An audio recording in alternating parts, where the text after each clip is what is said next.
Singular అంటే ఏంది, plural అంటే ఏంది? Very good. నేను కొన్ని వర్డ్స్ చెప్తాను, వాటికి ప్లూరల్ నేమ్స్ చెప్తారా? గేమ్,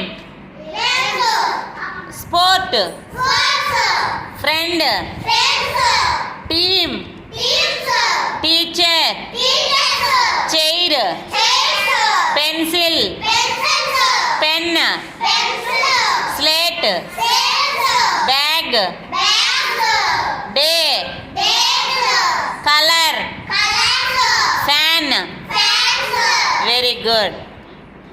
అంటే సింగులర్ అంటే ఒకటి, ప్లూరల్ అంటే రెండు లేదా అంతకంటే ఎక్కువ ఉంటే వాటిల్ని ప్లూరల్స్ అంటారు. అర్థమైందా?